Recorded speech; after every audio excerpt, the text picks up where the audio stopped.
Let's talk about the most terrifying moment in any practice of glamour magic. It's the moment you realize, oh my God, it's working. It sounds daft, I know, but it's true.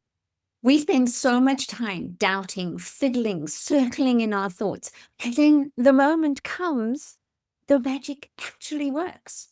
And people see you the way that you've wanted them to see you. You get the attention you've been waiting for, and your whole system freaks out. And this is not because it's wrong, it's because it's working. This happened to me this week, hence this video. I put my Glamour Magic class up about 3 weeks ago.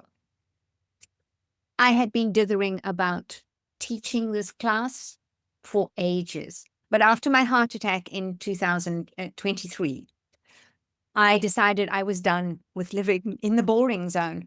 I was going to glamorize my life, and I was going to wear my glamour and do my glamour and be the most I could be the future self that I've always wanted to live as. I'd been doing pretty well until then, but I knew I could take it up so much more. And so that's what I've been doing. And this Glamour Magic class just felt like the last piece, that piece that said, here's what I do, here's what I am. And it suddenly took off because on Monday this week, I had about 400 subscribers. By Wednesday, I had about 1,000. And then YouTube must have picked this up because Thursday I had 2,000, Friday I had 3,000, and when I woke up this morning, Saturday, I had 4,000 subscribers. Everything I've been working towards, this sense of having a glorious audience of people who wanted what I am, suddenly it was all there. And you know what? My brain went overboard. I felt so ridiculously dysregulated that I had to take time to actually soothe myself. It's such a paradox because we can get as freaked out when everything goes well as we can when things go badly. It has to do with identity. And this is something that I learned from Dr. Libby Kamkaran.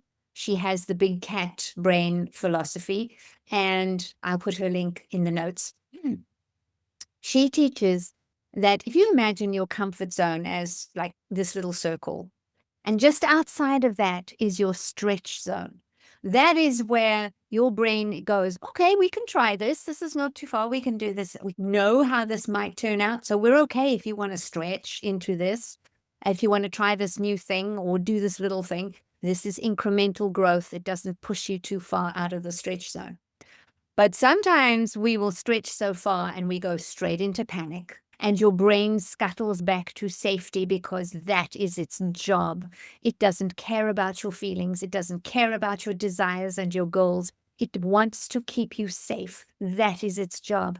The paradox of it is that change equals risk.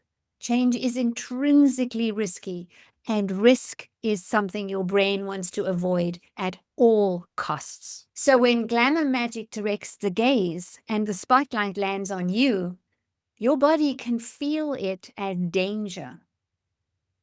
It's a tight chest, right? A dry mouth. Your heart is pumping.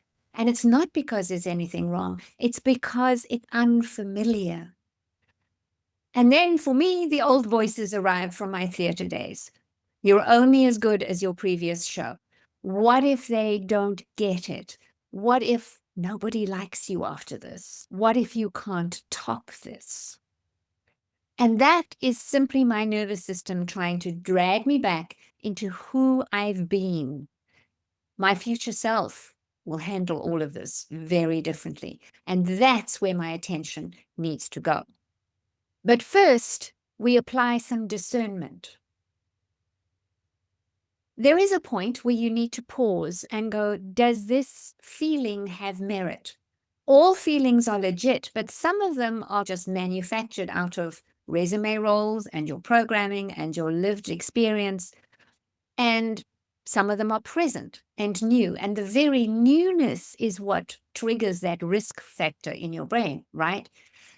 If it's trauma, if you happen to have in your lineage an event or several events that have caused you to feel deeply unsafe, you need to get some help to untangle that. Professional, qualified, therapeutic help will help you move yourself, your present self, away from those previous selves so that you can think clearly in the now. And it's from here that your future self can bloom, being very different to how you've always been. But if it's simply newness, if your brain is having a conniption simply because you have never had this experience before and it's not sure where it's going, but you know where it's going because you've been directing yourself that way, then you need to just stay inside that rim of stretch, that little tinge of panic, and let it move through you. This is the work. And of course, with visibility, with attention, can come projection. Compliments that can make you feel a little uncomfortable, criticism that stings, and people reflecting their stuff onto you. Anais Nin, the diarist, said, "We do not see things as they are, we see things as we are." So my practice has always been to check in and see, am I responsible for this? Am I actually causing any harm here? Wearing red lipstick does no harm. But if I dress up to the nines vindictively because I want to show everybody up for whatever reason, then that's a little different. And I need to take responsibility for that. Not saying I ever have. We'll just leave that one there. But if I didn't do any harm, their feelings are their own, and I am not responsible for them. I also then give myself permission not to carry them with me. If they say, "You made me feel this," I can acknowledge it. I can say, "I am sorry you feel that way," acknowledging the feeling. But I am never going to say, "I'm sorry I made you feel that way," because I didn't. We don't. It is a co-creation every time. And then because all of this is very physical, fear is a chemical mix that your body produces. Anxiety is the same. We need then to drop into our bodies and self-soothe.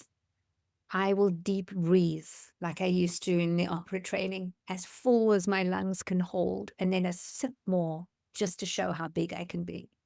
I feel my feet on the floor. I'll sit with my grounding mat for a while. I drink water with a lemon or a sprig of mint in it just to up the experience a little. I'll sit up straighter. I'll go for a long hug with my love. Sometimes I'll light a candle. Sometimes I'll reapply my makeup. One of my favorite things to do if I wake up feeling wobbly is to apply my body lotion with more care, not just slap it on, but anoint myself, reminding myself of who I am and what I've got going for me. Attention can feel like fear, but fear is just a sensation. It's chemistry. It's not prophecy, right? And small rituals can help me acclimate, find my yes line, and settle into this bigger version of me.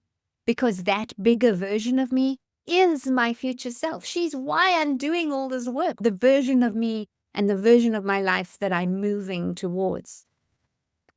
She's already living in this reality, and I'm just learning the part. So yes, sometimes you get everything you wish for, and that can be scary as hell. And you apply some discernment. If it's not yours, you let it go. And if it is, you expand to hold it all. This is the choice point. This is where Glamour Magic changes your life. So remember this, beloveds. You are not who you were. You are not yet who you will be. But who you are now is magnificent. And you're expanding deliciously every single day. I'm Jacqueline Gates. I am delighted that you're here. Please do subscribe. And if you'd like to scoot a little closer and get more of my words, you can sign up for my letters from backstage. Stay glamorous.